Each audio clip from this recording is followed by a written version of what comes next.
Hi hello నమస్తే welcome back to my channel. నేను మీ నీల foodies hunt. ఈరోజు అయితే ఒక బెస్ట్ ఓపెనింగ్ వీడియో అండి. ఇది జస్ట్ రివ్యూ చేస్తున్నాను. సో నేను ఇది అమెజాన్లో ఆర్డర్ చేసుకున్నాను. సో నాకు చాలా బాగా నచ్చింది. అందుకని చెప్పేసి ఇంకొంతమందికి హెల్ప్ అవుతుందని చెప్పేసి వీడియో అయితే చేయడం జరిగిందండి.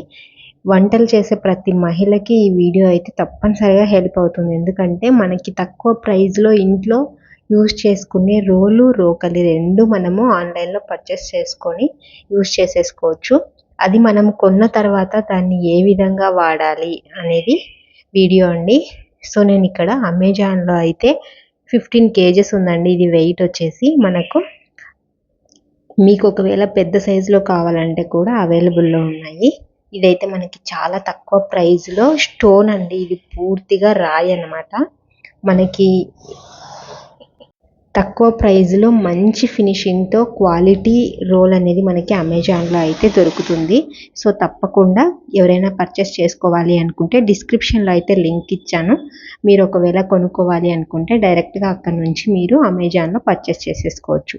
మనము ఏ దాన్నైనా సరే కొనుక్కున్నప్పుడు ఇలా వంటకి యూజ్ అయ్యే వస్తువులు ఏవైనా సరే ఫస్ట్ వాటిని అయితే వేడి నీళ్ళతో క్లీన్ చేసేసుకోవాలండి.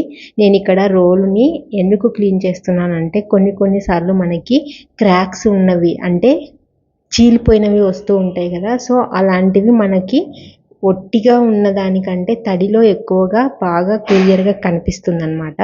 సో అందుకని చెప్పేసి నేను దీన్ని వేడి నీళ్ళలో ఫస్ట్ అయితే వాష్ చేసుకున్నాను. రకరకాల బ్యాక్టీరియాస్ అనేవి వాటి మీద ఫామ్ అయి ఉంటాయి కదా. సో అందుకని చెప్పేసి ఫైనల్గా మనము కడుక్కున్న తర్వాత దీంట్లోకి కొద్దిగా పసుపు వేసి ఇది స్టోనా కాదా అనేది చూసానండి, చెక్ చేశాను. మామూలుగా ఇప్పుడు బయట మనకి మార్కెట్లో సిమెంట్ కూడా లభిస్తున్నాయి కదా. సో అందుకని చెప్పేసి ఇది స్టోనా కాదా అని కనుక్కోవాలని చెప్పేసి నేను ఇక్కడ కొద్దిగా పసుపు, మనం ఇంట్లో యూజ్ చేసే బియ్యం అయితే యాడ్ చేసి దాన్ని దంచుకుంటున్నాను.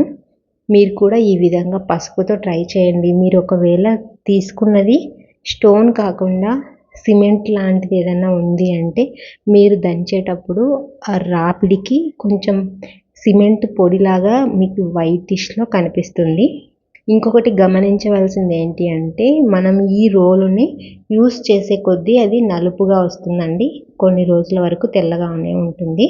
సో మనం కడిగినప్పుడు నల్లగా కనిపించినా కూడా మనం యూస్ చేసేటప్పుడు 1కి 2 సార్లు 3 సార్లు అయినా సరే ఏదైనా వెజిటేబుల్స్ కానీ ఆకుకూరలు కానీ వేస్ట్వి వేసి రుబ్బుకుంటే సరిపోతుంది. ఇప్పుడు ఇక్కడ నేను పౌడర్ వేసాను కదా, నెక్స్ట్ అయితే వెజిటేబుల్ వేసాను. వీడియో నచ్చితే లైక్ చేయండి.